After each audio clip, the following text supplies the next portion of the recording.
Unit 7, page 79. Listening 2. Audio 7.3. Okay, so are there any other costs I should know about? Not really. There are a few other small fees, besides my own, like the cost of getting all the documents translated. I'll include all of this in my bill. I'm assuming you want Spanish versions of the documentation. Yes, I do. I'd also like a copy of the contract in English. Do all of the documents need to be notarized? For extra security, it is best to have them notarized. I can do this for you. There are some documents I'll have to draft myself, such as the purchase agreement. Actually, I've already seen a copy of the standard form purchase agreement the estate agents use. Right. Well, agents do often provide their own agreements, but it would certainly be good for me to read it through before you sign it. I may have to redraft it for you, and it should take the form of a deed. Anyway, we'll make sure that all of this is done properly. Okay, then I'll forward you the purchase agreement together with all of the other documents I've collected so far. That's fine. You said you'll be using money from an earlier investment. Does this mean you'll be buying the property outright? No. We'll probably pay a deposit of around 25% and finance the rest with a mortgage. If things go well, we may then invest in more flats. 25% sounds about right. When it comes to foreign buyers, banks want to reduce their exposure to risk. They generally ask you to put down between 10 and 30% of the property value. That's what I understood. Another question, sorry. I know I'm jumping around quite a bit here. We plan to view several properties, but there's one we're particularly interested in. However, it's still under development. Well, reconstruction work actually. It's been given a complete facelift. Okay. I'm sorry, what was your question? Sorry, Jess. According to the developer, they'll install a lift and underground parking. Would all of this be included in the purchase agreement? Details of any uncompleted work should be included, yes.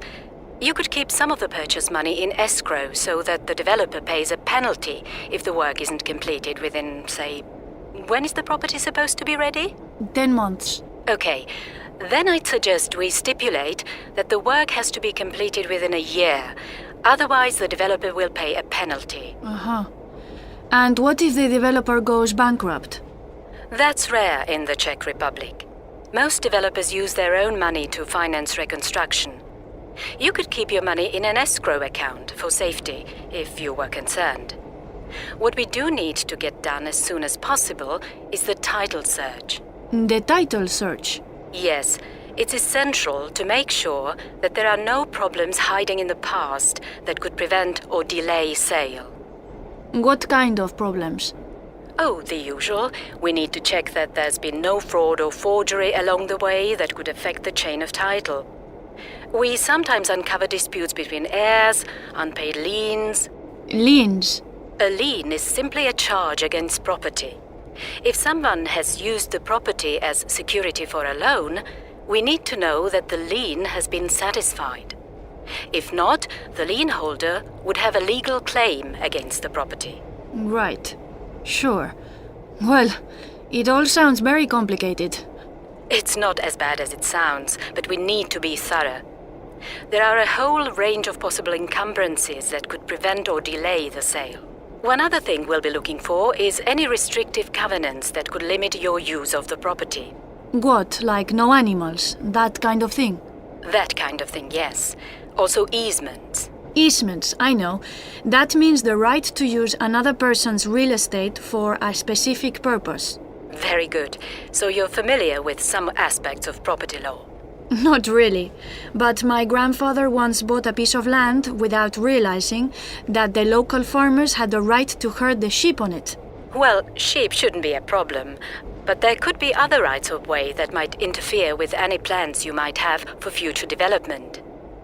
I'm sorry, I'm expecting a call in a few minutes, so don't have much time left. Is there anything else you wanted to ask? Just one more thing. I need to find a letting agency. I think it would be better to have an agency deal with the tenants than doing it privately. Can you recommend one? Actually, yes, I do know someone. My brother. Of course. Jordi said he was letting through your brother. Apparently everything is going very well. I'm pleased to hear that. Marek does take his work seriously. I'll ask him to contact you to arrange a meeting when you're next in Prague. In the meantime, I'll ask him to send me a copy of the standard form tenancy agreement he uses. We can use this as a basis for your own tenancy agreement, once we have the details of the property and your future tenants. Thanks. Would Marek also be able to help in finding suitable tenants? Of course. It might also be useful if you could come by to discuss the next stages when you've viewed the properties. Yes, that would be good. I'll be in touch nearer the time. Thanks very much for your help. Not at all, and thanks for calling. Goodbye. Goodbye.